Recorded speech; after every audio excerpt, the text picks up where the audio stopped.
Welcome to CPSE's sponsored webinar with Levrum Data Technologies. Today's topic is Data is Not the Enemy of Common Sense, Enhancing Organizational Robustness and Resilience with Data. Presenting today's webinar is Levrum's co-founders, President Douglas Bailey and Vice President of Product Development, Carl Needner. Sorry about that, Carl. Mr. Bailey has been active in fire and EMS since 1978.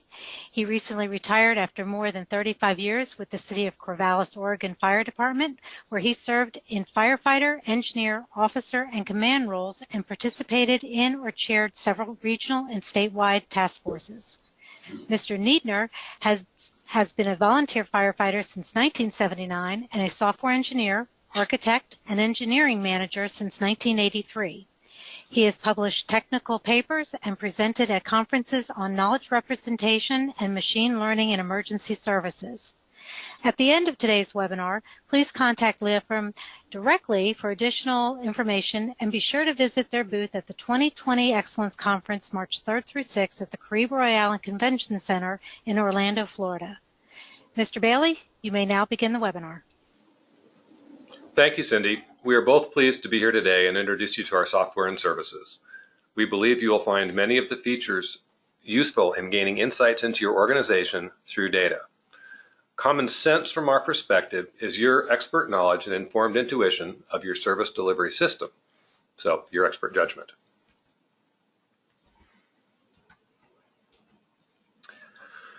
So the problem, human societies are increasingly interconnected and complex. The internet and social media, for example, have made the spread of ideas, both good and bad, exponentially faster. This is in a way we haven't seen since the invention of the printing press. The next viral video is impossible to predict, and it will happen fast. In your jurisdiction, this means factors affecting your service happen faster and less predictably than ever before. You can look at this like as a sudden population influence, rapid changes in traffic patterns, or sudden spike in opioid overdoses. All of these factors affect your service demand clearly. At the same time, our communities expect fire and EMS to be highly reliable. When they access 911, they want a problem solved, and they aren't concerned on how complex your environment is. So on a solution side, your organization needs to be resilient in the face of complexity and limited predictability. Analytics can help, and that's what we want to discuss and demonstrate with you today.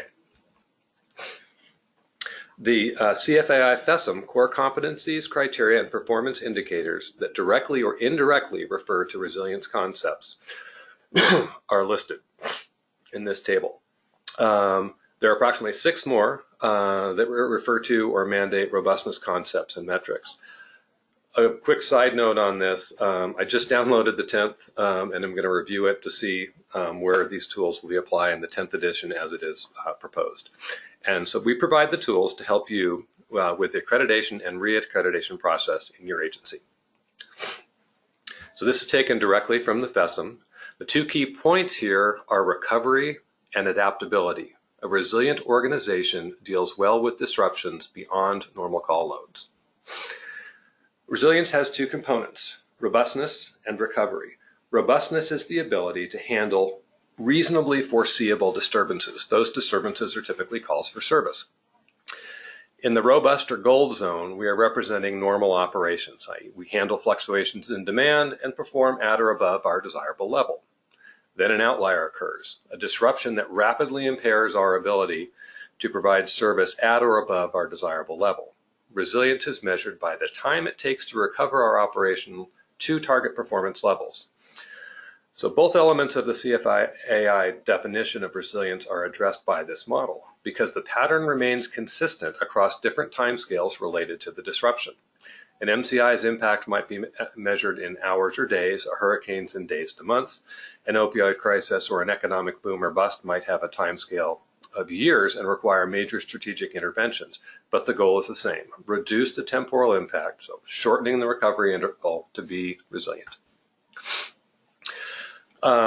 Martin, Paradis, and Weiner identify 11 characteristics of resilient organizations. The key components are situational awareness, so understanding the current situation and how it's evolving. This includes not only what's happening to us, but also the how are we performing characteristic. Anticipation refers to the ability to anticipate a range or variety of plausible future scenarios or outcomes.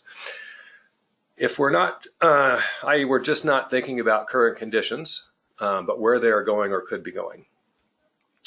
Exploration refers to the organization's ability to find novel solutions to problems as they arise. Until recently, this was very difficult for the fire service.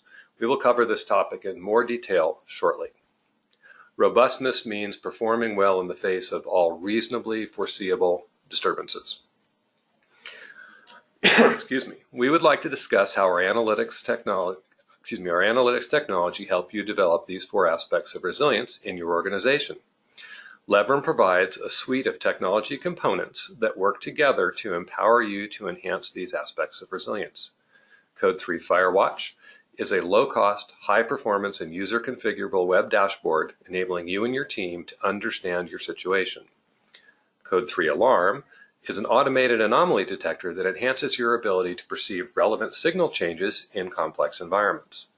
Code 3 Visionary is a tool for scenario-based anticipation of plausible future conditions. Code 3 Strategist is a deployment analysis and simulation tool for exploring strategic options. Code 3 Advisor works with Code 3 Strategist to recommend optimal strategies for deployment. Code 3 Firewatch and Code 3 Alarm combine to provide you with situational awareness.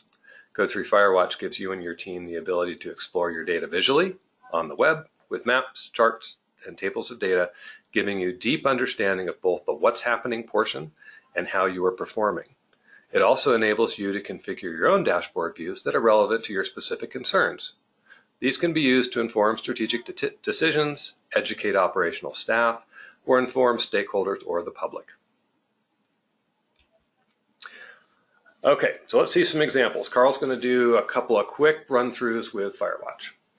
Thank you, Douglas. Thank you, Cindy. It's an honor to be here today, and we really appreciate the opportunity to speak with all the folks who are so committed to data-driven decision-making.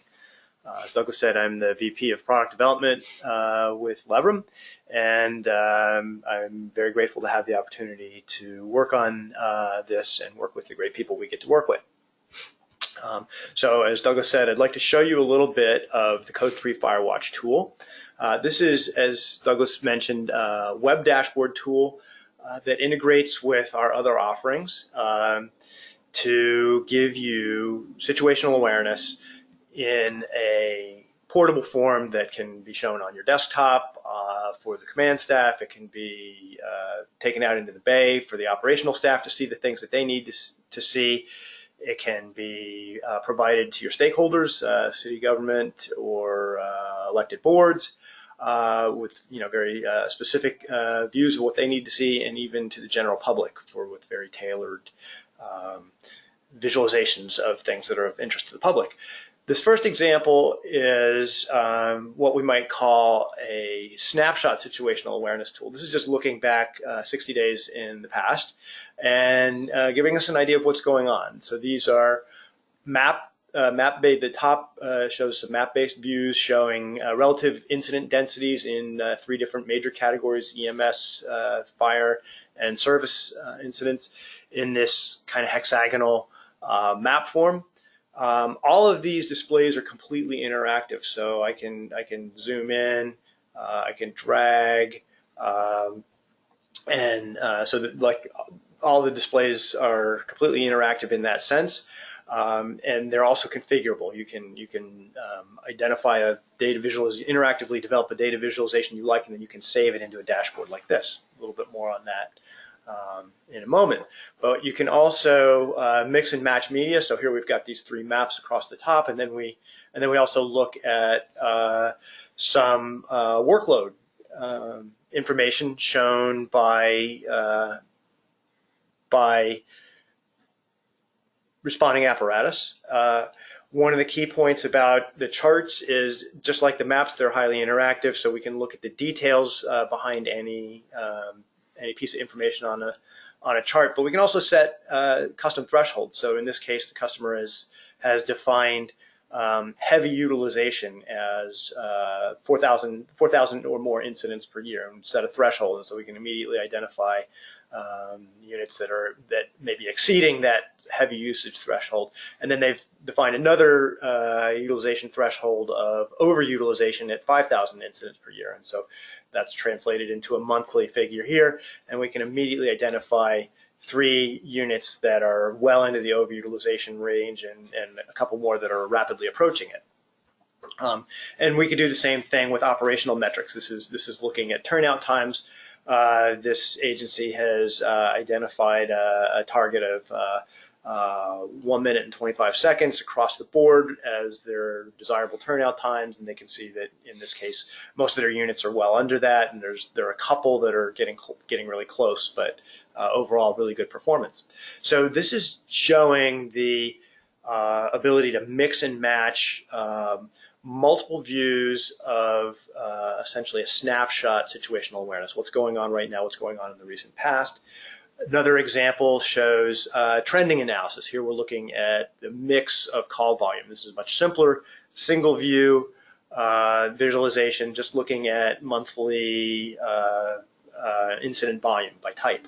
And we can also look at the key accreditation metrics. This is an example of looking at effective response force assembly times, looking at places where we may have service gaps as measured by the 9th edition criteria for effective response force at the 90th percentile, which is sensitive to the type of incident being responded to and the local definition of effective response force complement for each type of incident. So overall, the web tool Code 3 Firewatch is tightly integrated with our other products and enables you to visualize any aspect of your operations in many different media, maps, tables, and charts, which can be intermixed as you need to display information for your own purposes or to show to any constituency group of your stakeholders. These are easily configurable. Setting up all of these demonstration dashboards took me about 15 or 20 minutes before doing this, and this is intended to make you completely self-sufficient in exploring your data and then saving and representing the data visualizations that are most important to you. So thank you for that opportunity, and back to you, Douglas. Thank you, Carl. So Code 3 Alarm provides the other piece of situational awareness, automated anomaly detection for enhancing your ability to detect and react to relevant changes in your environment. These subtle signal changes are a key to maintaining your situational awareness. So it's a couple of metaphors to sort of frame it up. You're on the 3rd floor of an apartment building performing a search when you notice the smoke is level banking down, or you're in the back of a medic unit and end-tidal CO2 waveform changes are observed, or you're smelling smoke on the fire line when the IAP and the briefing you just attended indicate you're going to be upwind and downhill from the main body of fire. Code 3 Alarm improves your ability to perceive signal changes that may be relevant to your operations. This ultra-heightened sensing ability, combined with your expert judgment, is a critical factor of resilience. Analytics and common sense work together to strengthen your organization. Here is an example from one of our customers. The red trace represents structure fire incidents in percentage of the 2006 occurrence rate. First thing we notice is this gradual trend in incident rate going down. This is consistent with much of the U.S. Fire Service. And then in the final year, there's a completely unexpected 14% uptick. The pattern looks very easy to detect when presented in isolation, but not so easy when it's part of a complex mass of signals. In fact, this anomaly was a bit of a surprise to command staff when initially presented, but later confirmed by a deeper study of the data. That's why automated anomaly detection is important to your situational awareness. It's worth noting that Code 3 Alarm is similarly useful in detecting and correcting erroneous data. Here's another example. The gold trace represents monthly volume of one particular narrow type of incident. You see some systemic changes and increasing, interrupted by a sudden clip, and the dip actually represents a 6-month period where company officers were encouraged to code these calls in a different way. Then the previous regime was restored. This is an example of an input anomaly that was correctly identified by our tool. Again, this effect is easy to see in isolation, but nearly impossible to detect in the chaos of something like the previous slide. This kind of data anomaly detection is essential to ensuring your data cleanliness in complex data streams, which is identified as as an essential part of the self-assessment in the FESM Chapter 3. It's also worth noting that Code 3 alarm,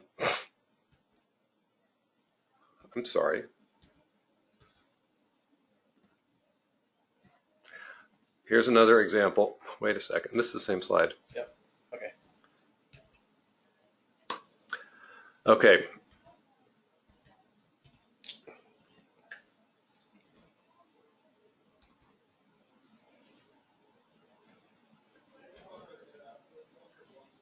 Code 3 Visionary, anticipation, enables you to perform another essential function of your resilient organization, anticipation. Ambiguity and uncertainty and complexity are inherent in trying to anticipate the future. Code 3 Visionary aids you by generating a wide variety of future scenarios to handle the variability in the anticipation process. This can include jurisdiction-specific disruption models like natural or human-caused disasters. It can include the uncertainty that comes with limited predictability related to regime shifts.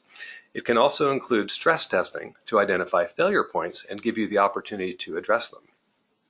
From the accreditation perspective, this relates directly to Core Competency 2D3, articulating the need to identify future external influences, altering conditions, growth, and development trends.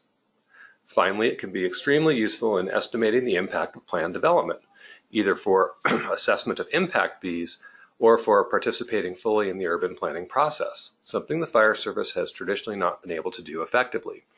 Having a seat at the table during the pre-development phase is a critical need for the fire service. Having a seat at the table with good data gives the fire service an opportunity to take action, which until recently we have not held. The ability to forecast service demands during construction and after occupation is an essential planning tool. This gives the fire service the opportunity to stay ahead of the service delivery curve instead of playing catch-up. And now we're going to show you what this looks like in practice. Carl? Thanks, Douglas. So once again, we'll switch over to a demo here. And this is an instance of Code 3 Visionary tool. And it's showing 10 years of data for a particular Bay Area agency that is kindly agreed to let us show some of their data publicly. And so we're just looking at a map of 10 years worth of data, which is about 90-some thousand incidents. And we want to use Code 3 Visionary to get a picture of what things are going to look like in 2024. So the Code 3 Visionary uses several different modalities, and the ones that I'm going to show you today are what we call time series forecasting and analogy forecasting. So time series is the first piece, and what our time series forecasting does is build a predictive model of your incident volume based on prior trends of growth or change in your own incidents. And so essentially it's answering the question, what's going to happen if all of the causal factors remain the same? What if our growth continues, our rate of growth and change continues to be the same? What are things going to look like in 5 or 7 years? We use a fairly sophisticated proprietary algorithm to do this that is a hybrid of several algorithms that are sort of state-of-the-art according to current research in forecasting technology. And that is integrated into this tool. And all we need to do is load prior incident history, which I've already done here, and then click the button to do historical trend. And this is applying these algorithms forward to the year 2024. And here we see that we're predicting the annual incident volume to grow to about well over 14,000 incidents per year from just over the current volume of 10,000 per year. That's predicting roughly overall a 4.7% annual growth rate for a total growth rate of about 33% over the period.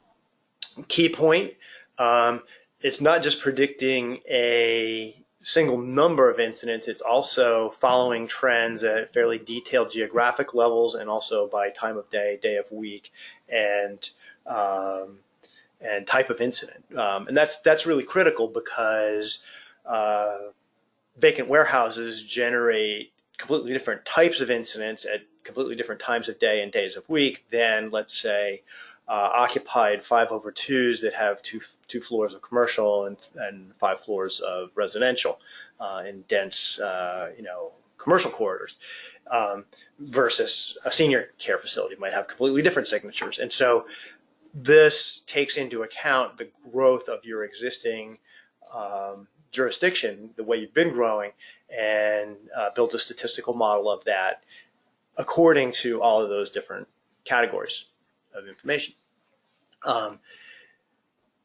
It also enables you to do high-level costing analysis based on your current costs of servicing a particular type of incident, or your response or maintenance costs for a particular company. So if you have that information, you can use it to extrapolate forward to costing information.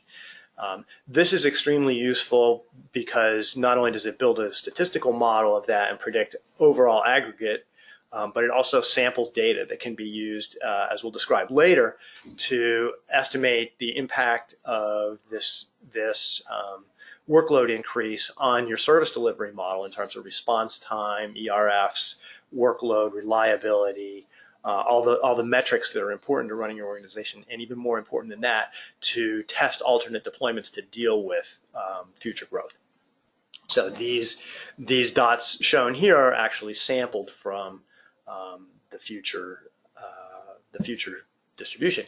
This can also be shown as a heat map that shows where growth is going to be most intense. This is not your traditional heat map that just shows where the most incidents are. It shows where we're growing the fastest. Now you may be thinking, well, that's really useful, that we can get a model of what things are going to look like if we keep growing the same way that we have in the past. But that's never 100% the case for anybody. We always know that there are going to be additional factors that are going to stress our system beyond just what's been happening, how we've been growing in the past. And that's where the next modality of prediction comes in, what we call analogy modeling. And that is basically being able to say, hey, we know that something's going to change in this region of our jurisdiction, and we have similar usages to that currently existing, and what we want to be able to do is sample those and add them to our base growth predictions. So that's what this known usage button is for. So I'm going to say, all right, to this I want to add a new commercial development over here in this area. We're going to be basically redeveloping these 5 or 6 blocks of El Camino Real. So we'll call this the El Camino redevelopment phase 4. And now we have a bunch of potential land usages that we've pre-programmed in here that we can actually configure within this application, and you can pre-sample existing usages that are similar to the ones that you want to test. So we're going to say this is going to be a new commercial strip, and then we choose a magnitude, which can be whatever units are sensible for the type of occupancy. In this case, maybe we'll say acres, and I'll say we're going to get 2.3 acres of development. And now I'm going to draw this on the map, and we're going to say we're going to start here, and we're going to generate this kind of vaguely L-shaped utilization along the railroad line. And so now we've got that, and we're building the analogy, and you can see this changes the relative growth rate this is actually changing. It's moving the dial in terms of growth, and we're predicting 114 additional incidents for this commercial redevelopment, with an estimated cost based on your current cost figures per type of incident, which is useful. And we've actually sampled 114 predicted incidents so that we can stress test your deployment against that. So this process can be sort of repeated on and on for all the analogies, the planned new growth developments that you know about. There is an established methodology for validating analogies, and we have a paper that describes that, and we'd be happy to provide that to you if this is a topic that you're interested in. The tool will support you in doing that. So back to you, Douglas. Thank you. Thanks, Carl. So let's discuss how analytics help guide the exploration function of resilient organizations. Taking your historical call for service data and information from your organization, this program can present the best viable options to choose from when responding to a range of incidents or disturbances without any interference from human bias. Code 3 Strategist and Code 3 Advisor allow you to perform exploration, identifying effective new strategies quickly and safely. Code 3 Strategist enables you to build and modify virtual models of any aspect of your operation and test their effects on your performance. Code 3 Advisor recommends deployment strategies for you to evaluate in extremely complex environments with multitudes of possible alternatives. So 200 years of tradition unhampered by progress has worked well for us for the past 200 years. This is partly because we have not had the liberty to fail, so we have been necessarily conservative. The fire service has been a late adopter of change and technology because it had to function perfectly and be highly reliable, or we weren't going to use it. We have not had an opportunity to experiment much. Now we have a way to experiment. The computer can test your great ideas and give us a good idea of how well they're likely to perform. A couple of questions on that. What would adding a second engine company do to Station 42 for performance? Is this the best option? What happens to our ERF assembly time if we adopt a tiered response model to automatic fire alarms with no positive fire indicators reported? What if we put a seasonal wildland engine at Station 8 during daylight hours? Should we put the 12-hour peak activity unit at Station 15, 37, or 62?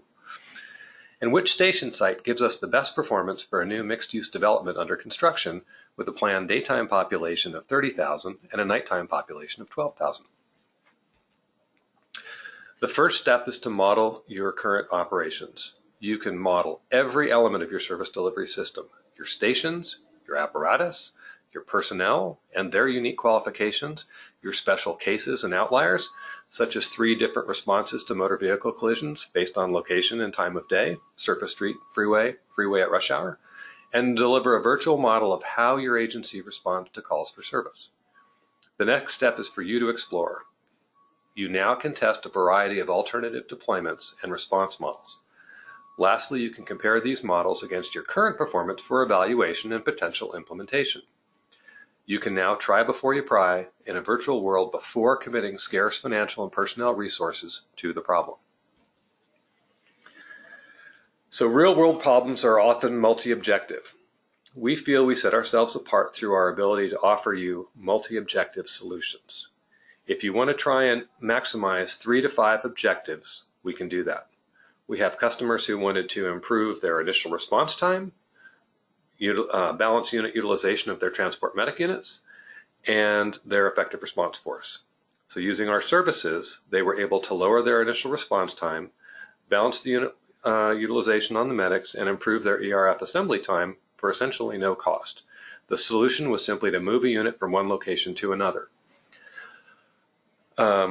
So the problem space here, even with a limited number of resources, becomes astronomical in the tens or hundreds of millions of possible combinations for deployment. So this is where machine learning really comes in, and our proprietary algorithm helps with that. Here we see the effects of 3 different growth scenarios compared with current workload, and their predicted effects on unit reliability, as well as utilization of incoming auto-aid units. These graphs tell a compelling story. On the left, we can see diminishing reliability of our own units based on the growth model. On the right, we see the call load shift to our partners. The difference between current call load and nearing or exceeding 600 requests for help per year is going to be a conversation starter. The data can be used to help bolster your presentation for additional resources to elected and appointed leadership, such as city council, budget commissions, or in the case of districts, the board of directors. These analyses were created in a few minutes with Code 3 Strategist using data generated by Code 3 Visionary. Here we're testing the addition of either 1 or 2 new engine companies co-housed at the busiest stations. We see that unit reliabilities are restored nearly to their pre-growth levels. We also see that response times by planning zone are also improved. Solutions to multi-objective problems will be bounded by constraints. It is critically important to identify those constraints early in the process. This will help you frame the elements of what you are asking the software to perform. The options in a redeployment scenario measure in the hundreds of millions, even with a small number of resources. Our tools allow multi-objective problem solving. Much like a spoked wheel on an old bubble wheel balance, it will not make one spoke better than the other, but will offer the best solution, maximizing the metrics being evaluated. So it's balanced improvement. It will suggest deployments for your expert judgment to evaluate using Code3 Strategist. From this point, you can weigh the benefits of each suggested deployment for implementation. Again, these analyses were performed in a few minutes using Code3 Strategist. So now we'd like a quick example of checking a possible deployment alternative using Code3 Strategist. I'm going to turn it back over to Carl. Thank you, Douglas. So first, I'd like to go back to a little bit of situational awareness. Code3 Strategist is a tool for testing alternative deployments to solve problems. And so first, in order to solve problems, you typically want to identify problems. So one of the things that we can do is look for service gaps. So let's take a look at let's say 4 to 6 minute initial response times, and let's overlay that with our stations, and we can see that even though we've got a number of stations close by, we have a service gap right here in the middle of our jurisdiction. So we'd like to know more about that. So we're gonna drill in one level, and we're gonna look at some of that data. And I'm just gonna segment it on the map really quickly and say I want to look at those specific incidents, and I want to take the incidents and I want to know more about them. So I want to chart that data and say I want to know what kind of incidents are we going on here. I want to know how many of them are we responding to. So here I've got I'm seeing that they're predominantly EMS calls, and I want to know maybe a little more detail. So instead of the first level calls, I want to know the second level calls, and I see actually they're mostly emergent EMS calls, and I can drill further into those and see just those emergent EMS calls, and I can ask questions about those and say I need to know who's coming in on those. And how long is it taking them to get there? And I want to know the distributions, and I can see, wow, engine 18 is coming in there and it's taking them a long time to get there, and engine 10 is coming across town quite a bit. And I can keep doing this process over and over, and this gives me the ability to answer detailed questions about anomalies that I observe. So that process integrates tightly with our automated anomaly detection, which can tell you where there's an anomaly, and these data exploration tools can tell you a lot about why and help you formulate strategies. So given that we've formulated some strategies, now we want to test their effectiveness. And so that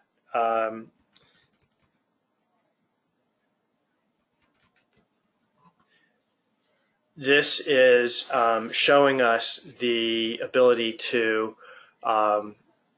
compare several different, this is going back to the future incident prediction. We actually used the future incident modeler, Code3 Visionary, to generate 4 different scenarios of growth. So the gold model is our current workload, the blue model is low growth, green is moderate growth, and the yellow model is high growth. And we can see the expanding workload on our busy units. We can also see that we're going to have significant response time impacts in our busiest first 2 station districts.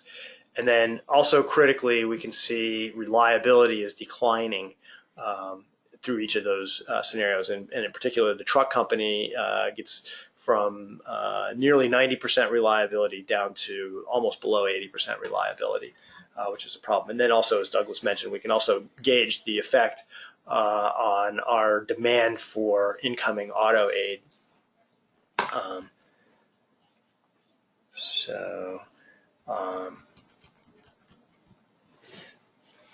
Another thing that we may want to do is we may want to go back and look at different deployment options. So we've created 3 different scenarios where we double companied those 2 busy stations. One scenario where we double company Station 9, which is the busiest downtown station, and another scenario where we double company both Station 9 and Station 10, which is the next busiest that we saw the previous performance gaps in. And now what I'm actually doing is just actually interactively running that comparison across these things. And we can see that these 3 scenarios have been generated using the highest workload.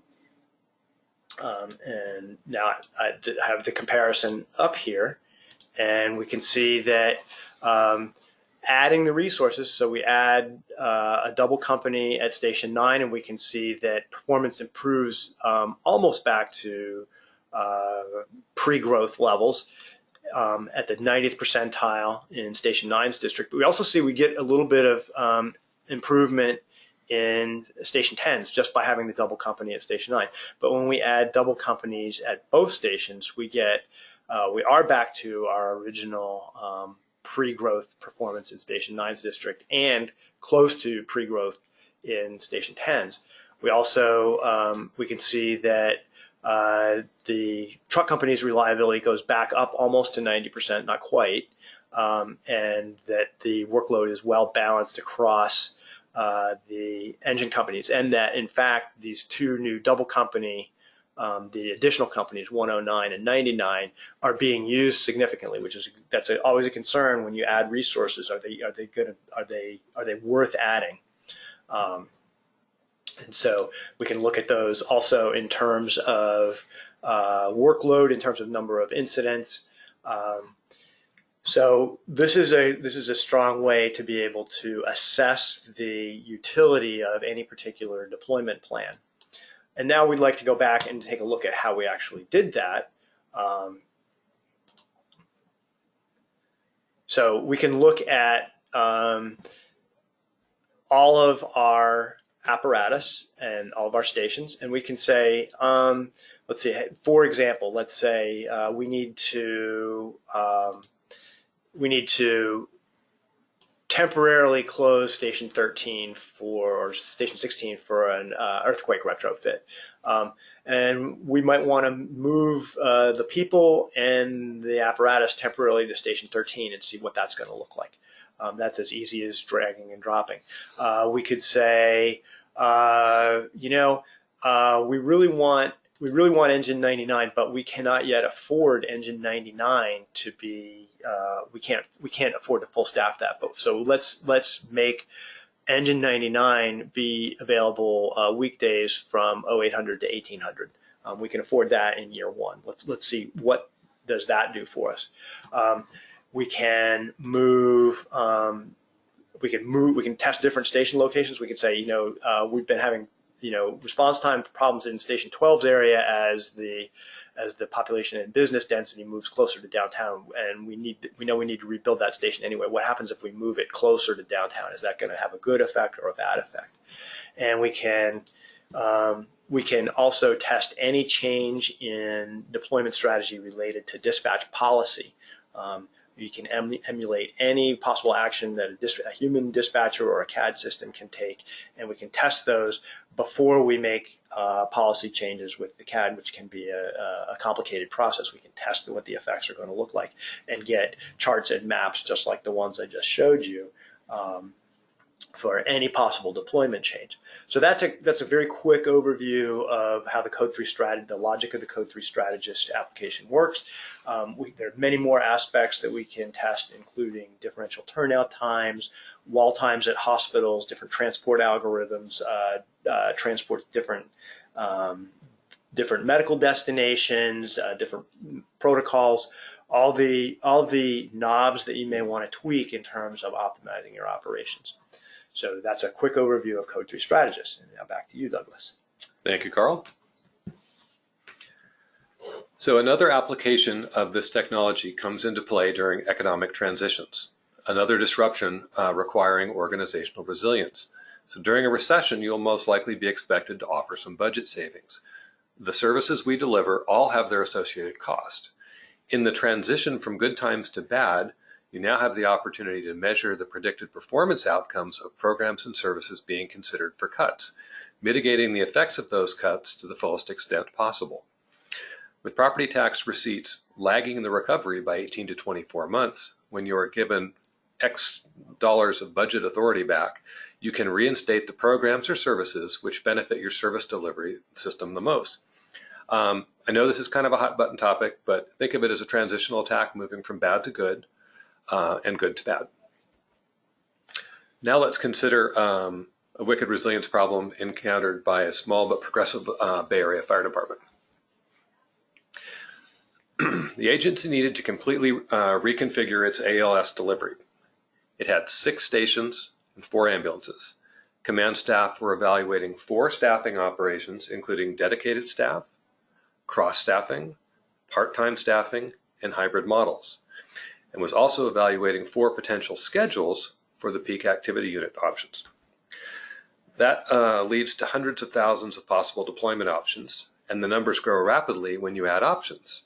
It's easy to find problems with trillions of solutions, even in a medium-sized department. And because this wasn't complex enough, they needed to optimize on multiple criteria or objectives, including several different dimensions of response time. Workload balance among medic units was essential. They needed to improve reliability of their busiest units. They were also concerned about reducing the number of overwhelm incidents when not all necessary resources would be available to handle the call, and they had were turfing these to a private provider, which is a revenue loss on the ALS side of the house. Finally, they needed to minimize budget impact. The solution was Code 3 Advisor's proprietary machine learning algorithm that searched the solution space over a few hours and identified 5 options for command staff consideration. A version of that result is shown here. Solution identifiers are shown in the left column, with coded assignments in the station columns. Objective values are shown in the right columns for each solution, with the current configuration shown in black, and performance better than the current shown in green, and worse performance in red. This approach drastically simplified the problem space and let command staff focus on a best-in-class solution in several different categories. So we bring all 5 tools to task to cover robustness. A friend, a sheriff's office captain, supervises the division with the PSAP and fire dispatch, was attending a fire defense board meeting, and he looked up from his notes and says, "Gentlemen, you can't have interoperability until you have operability. Let's work on that first." That was a memorable moment for me. We take his advice to heart. Our tools are complementary and they work well together. All 5 tools play a part in assessing the organization's robustness, planning to empower your organization to respond well to new disturbances. We need to first measure to identify, and then model to solve the problem or problems found. Unit reliability is a key robustness indicator. Here's an example of predictive analytics where we analyze daytime and nighttime reliability of key units under a specific deployment scenario. These results can be compared against current performance to look at the outcome. Better performance, or is it worse? In my experience, you will have ideas that sound great on paper, they make sense in our own mind, and the minds around the kitchen table at the station, but when they're modeled, they are poor performers.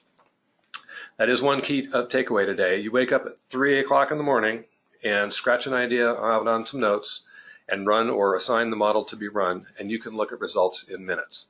This is all done in a virtual environment at a very low organizational cost. Comparative drawdown, showing the probability at any moment in time that the subject agency has at most n number of units available. The highlighted bar indicates the level at which the agency is unable to handle a moderate risk structure fire with its own resources.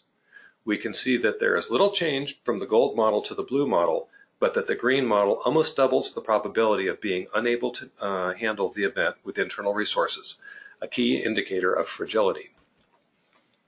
Unit substitution analysis showing the percentage of time a non-first due by planning zone unit arrives first by geography and deployment model. This compares the relative effectiveness of different deployment models at reducing substitutions of second or higher due companies to primary units being out of service. After you have eliminated the models which are poor performers, you can refine the better performing models and rerun the comparison. This refinement workflow of small tweaks will give you a winning model, which you then can weigh against each other. Now let's discuss some of the internal characteristics we alluded to before. In addition to the characteristics of robustness, situational awareness, anticipation, and exploration, the authorities have also identified several internal or cultural characteristics of a resilient organization. Analytics can help with these too via enhanced communication and understanding. Agility and collaboration. Organizations that use data effectively in concert with expert judgment develop a common language and understanding, making informed decisions efficiently and improving cohesiveness. Learning capacity and flexibility. We have observed that analytics tools and processes are often championed by a junior command staff, company officers, and even line staff.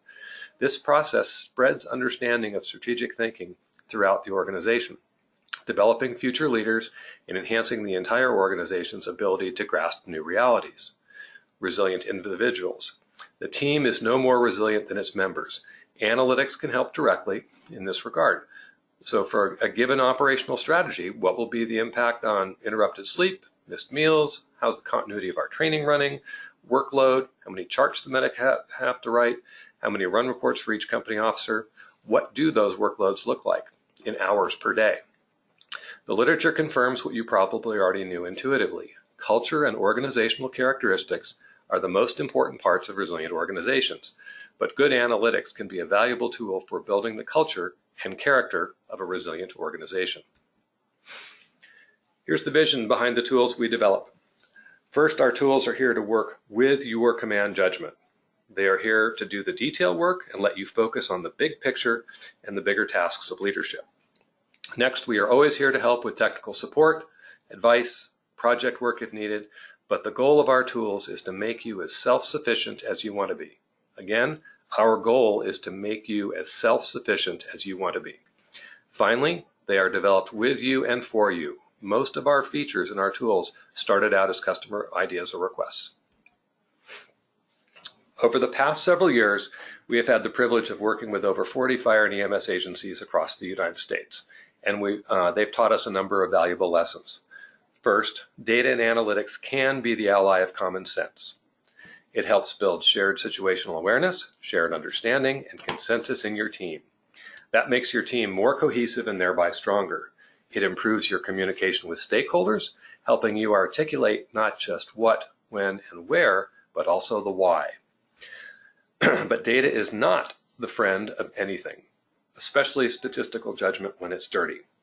Using automated tools to detect anomalies in your input data can be a huge time and sanity saver in your planning and accreditation process. These tools really shine in alerting you to essential trends in your operations that may otherwise be lost in a mass of signals. A key feature in analytics tools is auditability. When you detect a pattern in data, either by manual inspection or automated means, you need to be able to understand it, not just perceive it. Say you see an area with a service gap on the map. You need to be able to select that area on the map and quickly identify the types of incidents, their times of day and week, responding units, etc., much like the example that Carl showed. Similarly, when the analytics tools tell you that response time will improve by 8% following an intervention, they need to be able to explain why and back that up with data. Finally, when using analytics for the anticipation function, the tools need to provide you with alternate scenarios. This can take the form of generating specific scenarios, like a planned annexation, a redevelopment of a project or a senior care facility, or generating a variety of plausible future scenarios, say 5 plus or minus 5% plus 20% change across various geographic areas, and the types of incidents to test your organization's resilience in the face of limited predictability.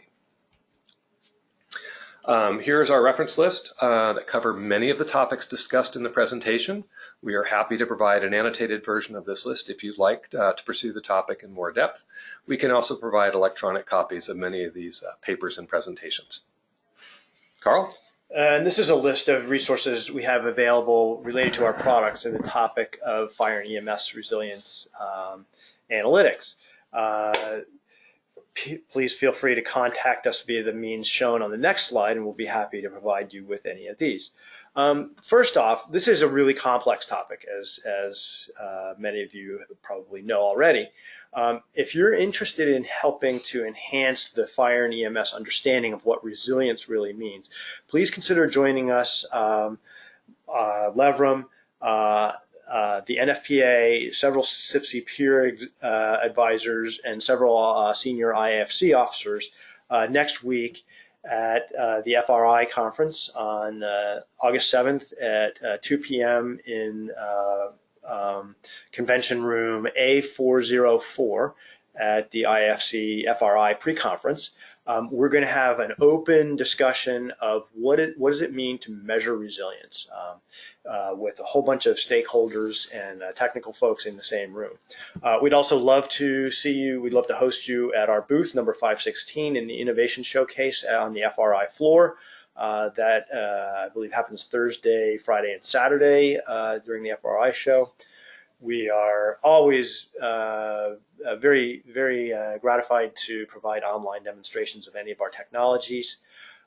We also have a white paper coming out, Resilient Resource Planning for Fire and EMS Agencies, that talks a lot about the philosophy and practice of some of the things we've discussed here today and how they apply directly to strategic decision-making problems that are facing you. We'd love to share that with you. As Douglas mentioned, we have annotated copies of the bibliography we showed before. And possibly most important, the Firewatch web dashboard that we showed previously, that is available for a short time as a free beta program. It's going to be very low cost when it is fully released, but it is free for a number of users right now. And if you would like to be involved in that beta and have free access to the dashboard, we would highly encourage you to participate in that. Back to Douglas. So we'd like to thank you for your support, or for the support of the Center for Public Safety Excellence and its mission to enhance the resilience of fire and EMS organizations through data-driven quality improvement. Please feel free to email or call to find out how our unique products and services can help your agency measure, understand, and enhance your resilience in your accreditation processes. We're also more than happy to deliver individual online demonstrations of our products and services for you and key staff in your organizations. We hope to meet with you next week in Atlanta at FRI, booth 516, as Carl said. Your organization has a unique story to tell, and there is no one-size-fits-all model. We strive to give you the tools you need at an affordable price to tell your unique story to the community you serve. You bring the culture and we bring the technology. Thanks to Cindy and the staff at Center for Public Safety Excellence for providing the opportunity to, to tell our story.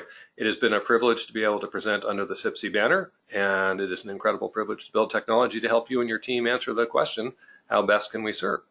We are eager to answer your questions. Cindy? Okay. We have several, and we have about 7-8 minutes left, so let me get to it. If we want to test a new station location, do you have to do that for us, and how long does it take? That's a great question. Thank you, Cindy. This is Carl again. The short answer is no. You're fully self-sufficient. You actually saw some of that during the demo. You just drag the station, run the model, and get the reports that you want out of it. So no, you're fully self-sufficient. Paradoxically, moving a station is one of the simplest things you can do, and you can typically get good answers to that in just a few minutes, typically under a half an hour for almost any agency. Okay, next question. Do you work with Esri? Yes, we do. We work with Esri in several different ways. Number one, we support full interoperability in that any Esri data can be exported and imported into Code3 Strategist as a shapefile, and we go the other way. Any of the predictive data that we generate can be exported to Esri in a shapefile.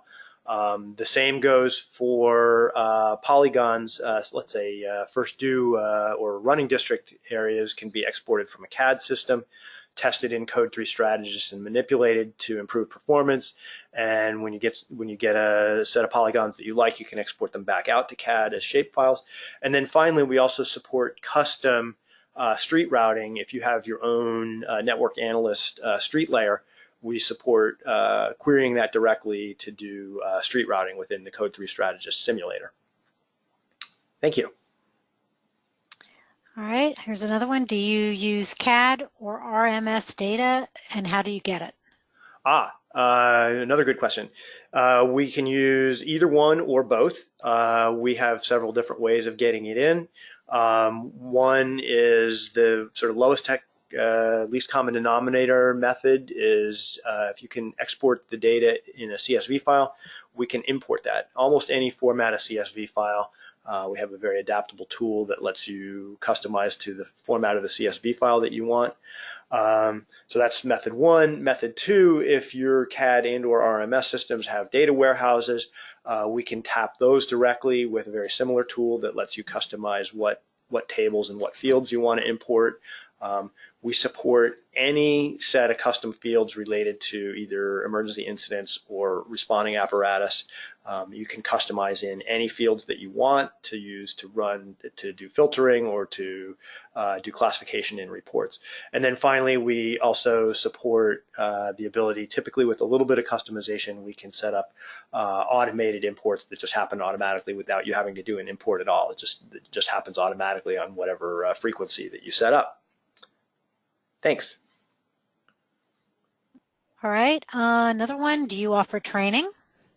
Yes, 24 hours of training come with the initial purchase price of any of our products. We'll show up. We can do this either you can come to us or we can come to you. It's typically very dense information transfer with lots of hands-on. Most of, I would say 2/3 of the class is hands-on labs with your scenarios, the planning problems that you need to solve. We show up with a base model of your operations that you can then start using immediately to start testing your deployment ideas. And typically by the end of 24 hours of training, people are pretty comfortable with and ready to attack planning problems. Okay, I kind of have like a two-parter. How much does it cost, and what kind of license model is this, and how many copies do I get? Okay, the cost is dependent on how big your organization is. And also on which tools you get. The dashboard tool is very low cost, starting at about $50 a month. The full suite of tools has an initial cost of about $10,000. That scales up for larger organizations based on incident volume. The license model is enterprise licensing, so that anyone that you authorize in your organization can use the software. It's designed to be really simple. You purchase, you make the purchase, you pay the maintenance, and you get to decide who uses the software. Okay. Let's see. Is there an annual limit to the number of models I can run? No limits like that at all. You can, again, we're designed to make you completely self-sufficient, so you can use the software however you want to use it, and build as many models, test as many station locations, do as many analyses, build as many dashboards, completely unlimited. Okay. What are the hardware requirements for the software? Oh, okay. The Code3 Firewatch runs on most modern browsers. You need to run it's fairly sophisticated, so you need to run a relatively recent browser. That's the